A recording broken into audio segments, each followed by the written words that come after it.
watching Republic.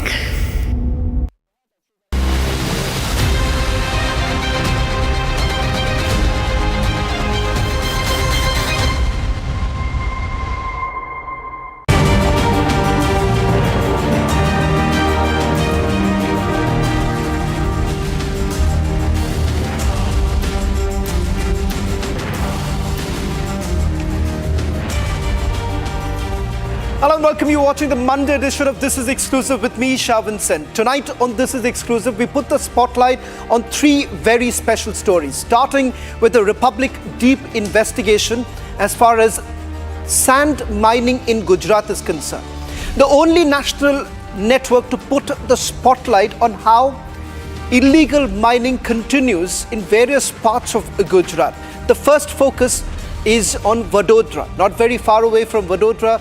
On our cameras, illegal mining has been caught. A detailed story coming up in a short while from now, but first let me take you through the headlines we're tracking at this hour. Republic investigates illegal sand mining mafia across India. Rivers exploited, sand stolen on camera.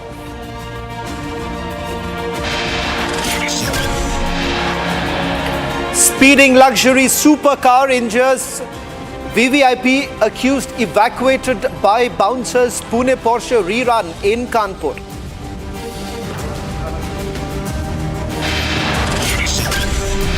A massive cover-up attempt in Lamborghini crash case. Accused's name missing from the FIR. Blood test pending after 24 hours. 8 stranded Indian seafarers sent more SOS calls from seized vessel in Iran. Latest pictures out.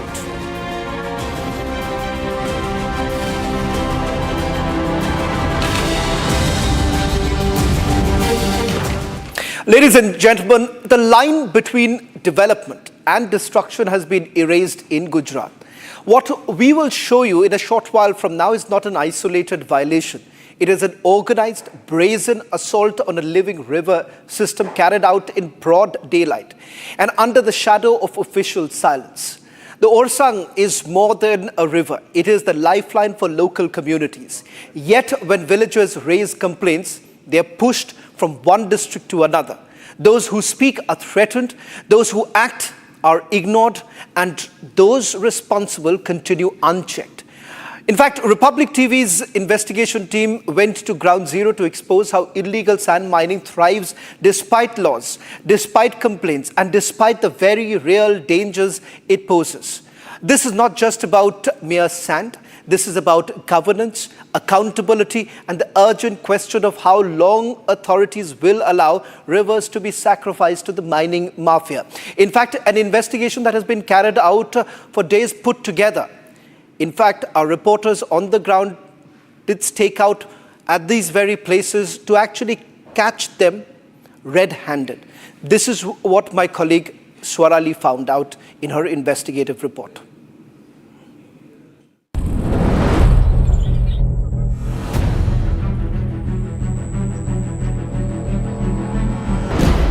This is the Orsang River. And what you're seeing right now is not development, it's destruction. Mining mafia continues operation unabated. In broad daylight, sand is being ripped out of the riverbed, illegally from the banks, an act clearly prohibited by law. This entire belt along the Orsang River has been left to the riverside wrecked. When people from Damoli village, which falls on the other hand, tries to complain to mining department, they say that this is under the Vadodara district and that's the reason we can't take any action. These are the claims made by locals over here, by villagers over here. The group of people from the same village had also tried and meet CM of Gujarat to request that this illegal mining should stop because there are several reasons. They say that their wells, the water level in the wells is going down, and when the sand is being taken away illegally, soil erosion becomes very prominent, and they are saying that this is the lifeline for them. Not fearing the mafia, Republic went to ground zero. Trucks move freely along the riverside, carrying illegally mined sand from one point to another. One truck, then another, in broad daylight. Reaching these sites was not easy. With help from locals, we travelled on two-wheelers through hilly terrain. This is just what we managed to capture. Many more operate beyond camera's reach, and most of the mining happens at night. When people from Damoli village, which falls on the other hand, tries to complain to mining department, they say that this is under the Vadodara district and that's the reason we can't take any action. These are the claims made by locals over here. Villagers from Damoli exposed the Nexus. They tell Republic they have written to subdivisional magistrates hoping for some action. पहले तो ऐसा है कि 21 बार भी जब 25 को जनता red करने में आया और जनता रेड करने में ऐसा कि गांव वालों को पता चला कि नदी में वो माफिया द्वारा 24 घंटे रेती खनन चल रहा है, तो जो गांव के युवा ने उसको द्वारा जनता रेड करने में आया, तो सुबह में जनता रेड किया। उसके बाद अधिकारी को कॉल किया कि पहले के सचिन सिक्योरिटी को कॉल किया, उसने बोला कि मैं संडे ऑफ है और अधिकारी का नंबर दिया निटका डोंडा सर को, तो हमने उसको वारंवार कॉल किया, आधे घंटे 1 घंटे 2 घंटे बीमार हो दवा लेके आऊँगा, इस तरह टाइम हुआ 5 बज गए। Illegal sand mining has become a major crisis for villages settled along those riverbanks in Gujarat. पहले तो थोड़ा दिन रुक गए थे, उसके बाद गाँव वालों को पता था कि चल रहा है, पर हमने जितने भी रिक्वेस्ट की है उनका अनुसार हमें ऐसा लग रहा था कि कोई कार्यवाही कर नहीं पाते, तो हमें 7/1/2026 को हमने सीएम ने पोस्ट किया है, अर्जी किया था। हाँ, उसके बाद ये लोगों ने एफआईआर किया है 2 तारीख को 2/2/2026 को। जो खनन कर रहे हैं उन पे, अवैध खनन जो चल रहा है, तो उसके जो अक्यूज्ड हैं उन पे एफआईआर हुआ, यही कह रहे हैं आप? हाँ। There are 2 phases of this illegality. 1, mining, where leases exist, but excavation goes far beyond permitted limits. And 2, mining with no permission at all. Here the lease boundary stones tell another story, but the ground tells just another. At another site, fake lease stones were planted, allegedly to mislead authorities and villagers. They are claiming that usually these mining mafias do have lease, they have permissions, but what they do, they break rules. Usually there is a time period given for lease, there's length, breadth, height, everything is specified. And if I ask my video journalist to zoom in the visual, you can see yellow stones. That's the permissible limit for mining, but usually what do is that they mine beyond the limits, may that be for the breadth or length or height of the given permissions. They mine beyond that, and on the other hand, villagers are also facing several issues. So you can see this is a riverbed of Orsang river, and this entire belt is suffering because of the illegal sand mining that is happening, and it becomes very, very difficult to prove whether it is legal or illegal. Sand is being extracted not just from the shore, but straight from the riverbed. बता रहे हैं कि गांव वालों को परेशानी ये हो रही है कि पानी की समस्या आ रही है, जल स्तर कम हो रहा है। तो ये कितने समय से ये काम चल रहा है, और जैसे हम कल स्पॉट पे गए थे और हमने पूरा देखा कि कहीं जगह पर गड्ढे हैं और खनन बड़े पैमाने पर हुआ है, तो इससे क्या इम्पैक्ट हो रहा है? इससे हमारे गांव के सभी पशुपालक हैं और मवेशी वहाँ पे चराने के लिए जाते हैं, तो वहाँ पे गड्ढे के कारण 2-3 मवेशी भी वहाँ पे डूब के मर चुके हैं। The Orsang River is not just a water body. It's drinking water, livelihood to the villagers, and today it's under siege. The visuals raise serious questions. Who is allowing this to continue? And how long before the damage becomes irreversible? Joining me on this broadcast is my colleague Swarali from Ahmedabad. Swarali, You've also tried reaching out to the authorities, getting their response on this entire story. So far, as I understand, there's been no response. Is there anything that you're picking up post this story that has been put out by us, hoping that there would be some sort of intervention made by the authorities? See, let me tell you, Republic even tried to contact Donda sir, who was being mentioned by the local villagers of Damoli village, which falls in the Chota Udaipur district. We tried to call him. Initially, he was ready to talk with us, but then, and this has become like a pattern in the state of Gujarat. When we try to approach officers or authorities from different departments, initially they will tell us that they are ready to talk in front of camera or off the record, but post that they don't meet us and they are not ready to comment on any issue that is being raised by the people or media for the sake. Now, as we are talking about this entire illegal sand mining issue, let me tell you, we went to the belt of Orsang River, and these are just two instances where we have been able to report and catch them on camera. But let me tell you that according to the claims made by locals, several such activities are conducted across the belt because the entire river is in the interior, far-fetched interior sites. Thank you very much, Swarali, for getting us the latest details. We're still hoping that the authorities will finally wake up after this report that has been filed by my colleague Swarali from Gujarat. Should we focus now to the other big story that we're getting to tonight? Ladies and gentlemen, a smashed Lamborghini in Kanpur raises questions for bigger than the price tag of the car. 6 locals were injured after being hit by a speeding luxury supercar, rushed to hospital in pain, while the man behind the wheel was not even questioned, not detained, not even named. Shivam Mishra, son of a powerful tobacco baron, is seen being quietly evacuated by bouncers, forming a human shield as cameras roll. What should have been swift police action instead looks like protection. Less than just 2 years after the Pune Porsche case shook the entire nation, Kanpur now forces the same uncomfortable debate. Different city, different luxury car, but the same pattern. Ease for the powerful, struggle for the victims.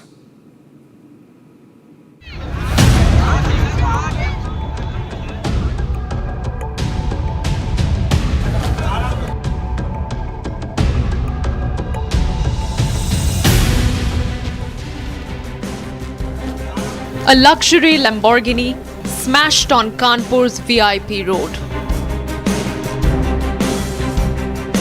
And questions far bigger than the car now staring at the system.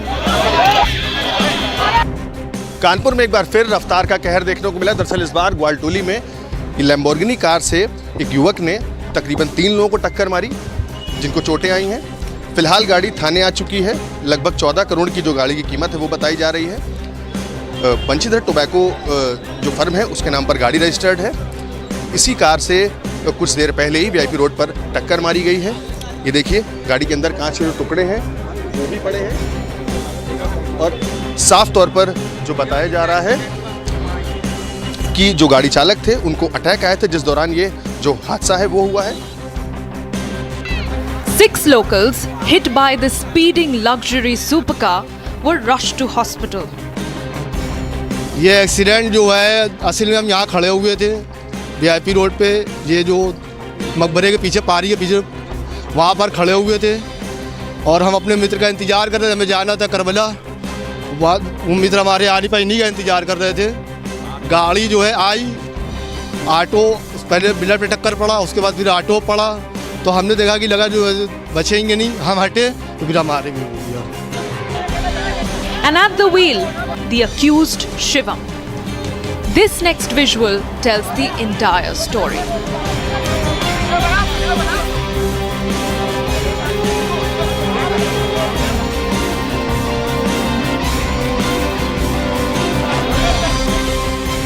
Shivam is the son of a powerful Kanpur tobacco baron.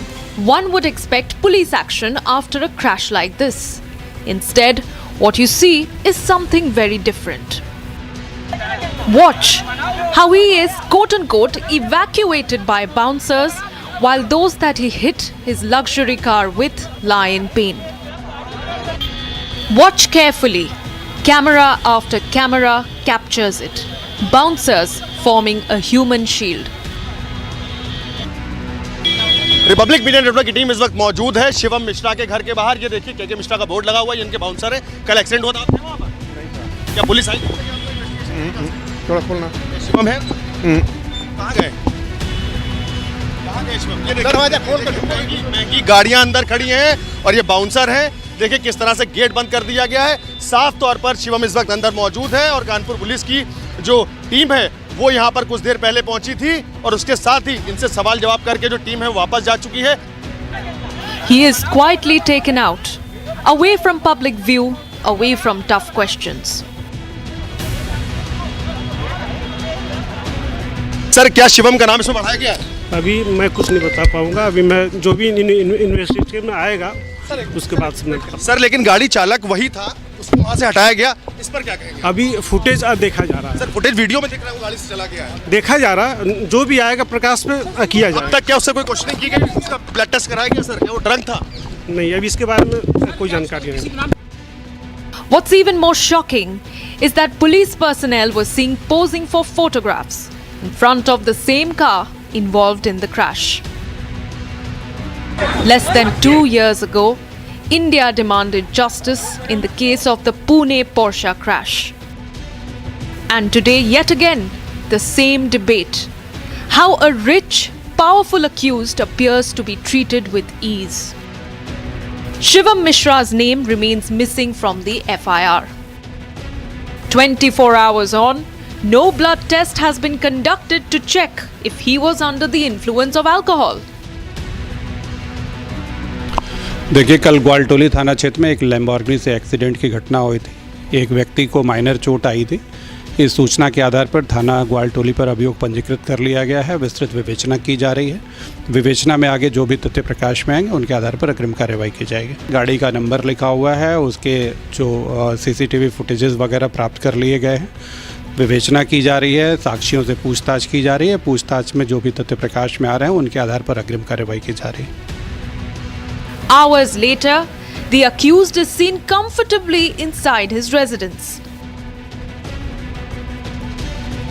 And so the question is justice in Kanpur being driven by the law or by the price tag of a Lamborghini? Well, big breaking news now coming in. It seems Delhi police has now taken cognizance of information that has been found on various online social media platforms and news forums which claimed that the pre-print copy of the book 4 Stars of Destiny is being circulated. Now remember, this book is in the center of a major controversy in the parliament with leader of the opposition Rahul Gandhi basically quoting an article which brings out excerpts of this book that has been written by former Chief of Army Staff General Manoj Naravne. In fact, the book is yet to be released. It seems that the PDF copy of the book has already been circulated, and Delhi police has taken cognizance of the information that was found on various online social media platforms and news forums that claimed that a pre-print copy of the book is being circulated. What is not known at this point in time is whether at all a complaint has been filed, because it is quite unlikely that the matter would have been taken up unless a complaint is actually filed. Upon verification, it was found that the PDF copy of a typeset book with the same title and apparently prepared by Penguin is available on certain websites and some online marketing platforms. Let me also bring in my colleague and executive editor Niranjan, who is joining us on this broadcast. Niranjan, it seems that a complaint has been filed based on which Delhi police has finally taken cognizance of the PDF file of the book. Shravan, when the scandal broke out, when Rahul Gandhi was in Parliament, he was waving copies of this book, and the strange part is that this book has not even been released. It's in the clearance process. So in that case, how did he get a printed copy? Point number one. Point number two, you will remember that last week when the controversy broke out in Parliament, there were PDF copies, online soft copies of the book being circulated openly on social media. and on different groups. In fact, some went to the extent of even posting these links, PDF links, on the internet. So on the back of this, when there is no permission given, when it's under review, the question is, how did it get leaked? And how did due process get violated? In that sense, because you see there is a precedence to this, and you know the specifics of the kind of approvals that have to come in when a former general's book is going to be published. So on that front, the Delhi police has taken cognizance, and they've also referred to different social media platforms, online sites that had that claimed a pre-print copy of the book 4 Stars of Destiny. Notably, it was that Lutyens ragtag. Shravan, you know the Lutyens ragtag, I know the Lutyens ragtag. It's a caravan of stories that they usually carry. So that Lutyens ragtag is now in trouble. It is also reported that the necessary clearance for publication is yet to be received from relevant authorities. And they further say that a PDF copy of a typeset book with the same title and apparently prepared by Penguin is available on certain websites and online marketing platforms. They have also displayed the finished book cover as it is available for purchase. So I think the context is, when it has not been cleared, how did it get published? How was it posted online? How are PDF copies shared? And on that front, you have the Delhi police registering a case. The special cell has taken it up, and this becomes bigger than what we initially thought it would get. Shravan. Niranjan, before I let you go, just a quick question. Is there any information with regards to the original complaint that has been filed? Because it seems that the leader of the opposition has essentially relied upon the Caravan article and not the leaked version of the book. It does appear at this stage that some complaint must have been filed based on which Delhi police has taken cognizance of this information. Well, I do not have the specifics of that complaint, Shravan, but I do know that you mentioned the book. The book was waved by Rahul Gandhi, the leader of opposition, inside the house. He got printouts. He was referring to an article, a magazine. He in fact mentioned the Lutyens ragtag inside the parliament. He mentioned that he was referring to an article in an online magazine, and outside the parliament he held printed copies of the book. So there are printed copies of the book, and I think basis that, when permission has not been given, certainly there's been a complaint filed. We will have to pull out the specifics of that, Shravan. So let's see what happens next. Well, thank you very much, Niranjan, for getting us the latest details. In fact, this has become the biggest talking point in the parliament, with Rahul Gandhi alleging that the government is not basically allowing him to speak on this entire matter. And the opposition is already in the process of moving a no-confidence motion. That's all that we could pack in this edition of This Is Exclusive. Coming up, trending on the other side.